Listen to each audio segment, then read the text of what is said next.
On one side is President Donald Trump, ramping up sanctions, naval deployments and controversial boat strikes in the Caribbean and Eastern Pacific. On the other is Venezuela's President Nicolás Maduro, who accuses Washington of trying to topple him and seize the country's oil.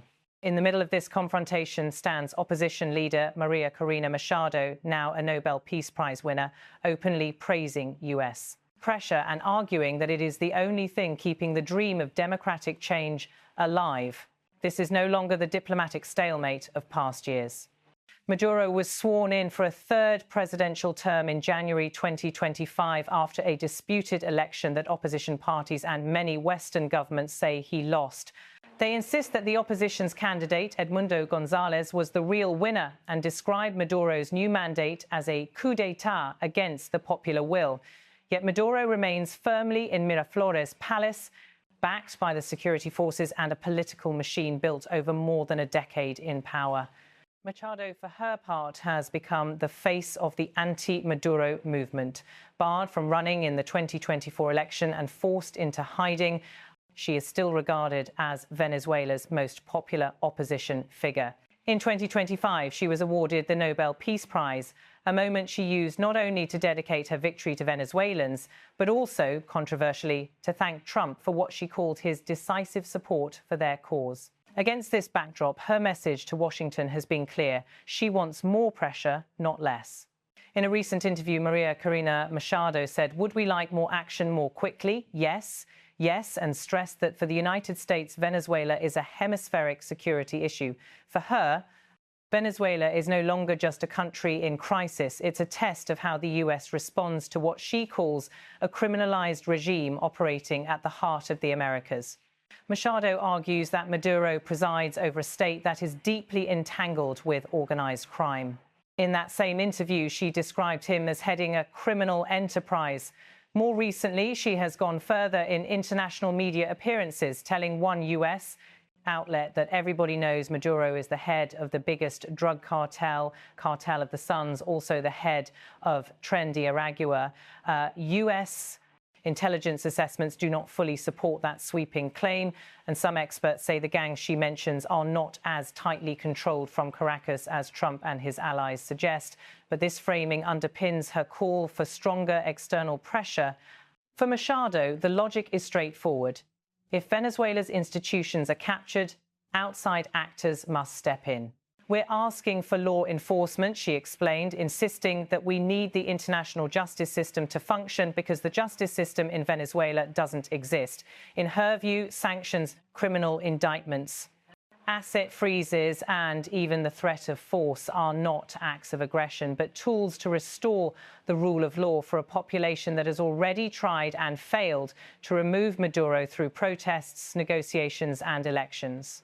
That is why she has welcomed key decisions coming out of Washington. The US has sanctioned senior Venezuelan officials, indicted high-ranking figures, including Maduro, on narcotics charges and revoked licenses that allowed US companies like Chevron to operate in Venezuela's oil fields. Machado has pointed to the revocation of Chevron's license as a major blow to the regime's finances, arguing that cutting off cash flows is essential to generate internal pressure for change. At the same time, she has lobbied the US, Canada and European governments to expose alleged criminal networks linked to Maduro, seeing financial transparency as another way to tighten the screws. But the most visible sign of US pressure today is military, not financial.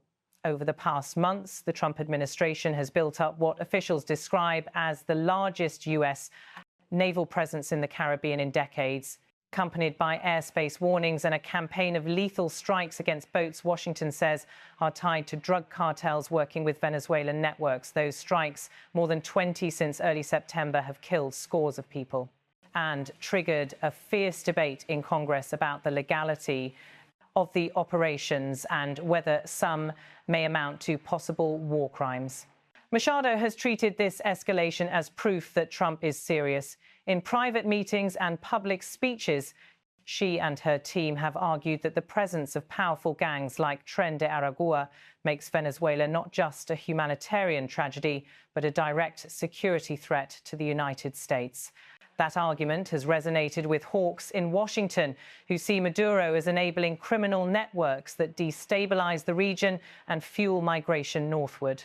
That alignment is risky. UN experts and human rights groups have raised alarm about civilian casualties from the US boat strikes, describing some deaths as extrajudicial killings. Critics inside and outside Venezuela warn that backing an aggressive US military strategy could forever tie the opposition's image to any abuses that result. Even some within Machado's own camp speak of an impossible dilemma. They believe this pressure is their last real leverage, but they know it could come at a huge human cost if misused. Meanwhile, Maduro has chosen to confront this pressure with a mix of defiance and nationalist rhetoric, addressing a massive rally in Caracas as the U.S. naval deployment entered its 22nd week. He insisted that the country would not submit to foreign diktats. Nicolás Maduro said, "We want peace, but peace with sovereignty, equality, freedom. We do not want a slave's peace, nor the peace of colonies." In another appearance, he summed up his stance with a simple phrase. Venezuela, he told supporters, does not want a slave's peace as tensions with Washington deepen. For Maduro, the narrative is clear. Trump is waging an economic war and now a military intimidation campaign, while Venezuela stands for dignity and independence. His government insists that US sanctions, tightened again this year, are responsible for much of the country's economic pain, and that any talk of human rights abuses or criminal ties is either exaggerated or politically motivated. He has also written to international organizations, including OPEC, accusing Washington of trying to appropriate Venezuela's vast oil reserves through the threat of force. Trump, for his part, has kept public messaging deliberately blunt. He recently confirmed that he held a rare phone call with Maduro at a time when US warships and aircraft were already operating close to Venezuelan territory. After days of speculation about whether he had delivered an ultimatum, Donald Trump said, "I wouldn't say it went well or badly. It was a phone call declining to offer more detail," reports in US. And Latin American media say he demanded Maduro step down immediately in exchange for safe passage, while Maduro allegedly pressed for sweeping amnesty and even a continued role over the armed forces, conditions Washington has not confirmed and that remain highly contested.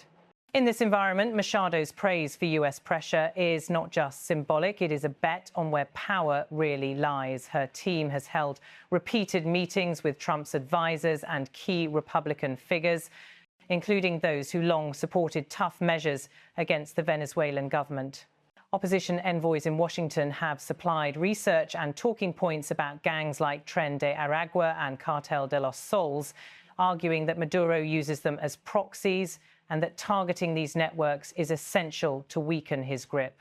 At the same time, Machado has framed US actions as part of a broader push for justice, not just regime change. In interviews, she has repeatedly stressed that the Venezuelan opposition is not asking for special treatment, but for laws and institutions to work as they should. María Corina Machado said, "We need the international justice system to function because the justice system in Venezuela doesn't exist." For her supporters, that line encapsulates why they welcome sanctions, indictments and investigations by international courts. They see them as the last remaining avenues for accountability when domestic options have been exhausted. The human stakes are enormous. Years of economic collapse, hyperinflation and political repression have pushed millions of Venezuelans to emigrate, creating one of the largest displacement crises in the world. In a recent speech aimed at the diaspora, Machado tried to link the current US pressure campaign directly to the hope of return. She spoke optimistically about a future without Maduro, telling Venezuelans abroad that once the president leaves, hundreds of thousands of Venezuelan migrants could come home, a vision meant to justify the risks she is asking them to accept today. Yet there are clear contradictions in the strategy. The same Trump administration that Machado praises has stripped immigration protections from many Venezuelans in the United States, accelerated deportations, and invoked wartime-era legal tools to remove people suspected of gang ties without normal due process. Some of those deported have ended up in harsh detention regimes abroad. Human rights advocates warn that the Venezuelan opposition's closeness to these policies could haunt it later, especially among communities that feel directly targeted. Inside Venezuela, the risk is that heavy US pressure could further tighten Maduro's control rather than loosen it. The government has raised taxes on the private sector to compensate for lost oil revenues and used the sanctions narrative to justify crackdowns on dissent, painting opposition figures as traitors aligned with foreign powers. State media frequently replay images of US warships and officials' fiery speeches to rally nationalist sentiment, insisting that any domestic critic is effectively echoing an imperialist script. For ordinary Venezuelans, the debate about pressure versus negotiation is not academic. Sanctions and isolation have deepened shortages and eroded public services. Military tensions raise the spectre of direct conflict or further displacement. At the same time, many have watched years of dialogue and electoral processes come and go without real change. It is that exhaustion, the sense that every peaceful route has already been tried, that Machado taps into when she argues that external pressure is now the only realistic path to a transition. There are other actors watching closely. Regional governments worry that a miscalculation could trigger a war on their doorstep or unleash another wave of migration. Some, like Colombia's leadership, have floated new venues for political dialogue, hoping to head off an escalation while still pushing for democratic guarantees. European partners, long divided on how tough to be with Caracas, are now reassessing their approach as US military operations draw global scrutiny. What is clear is that Venezuela's crisis is no longer a quiet or contained affair. It now sits at the intersection of US domestic politics, international law, transnational crime, and the fate of millions of people caught between an entrenched government and an opposition that sees foreign pressure as its last lifeline. Machado's praise for US pressure is therefore more than a soundbite. It is a declaration that, from her perspective, the outside world can no longer afford to treat Venezuela as someone else's problem. Whether that bet pays off remains uncertain. If external pressure really does force a negotiated exit or a credible transition, Machado could emerge as the figure who finally broke the stalemate, vindicating her decision to embrace a hardline partner in Washington. If it leads instead to deeper repression, more civilian casualties from contested strikes, or a chaotic military intervention, she and her allies may be blamed for inviting catastrophe. For now, what she is saying to the world in interviews, speeches, and private meetings is consistent and unapologetic. Venezuela's opposition believes that only sustained, coordinated, and forceful pressure from abroad can open the door to change at home.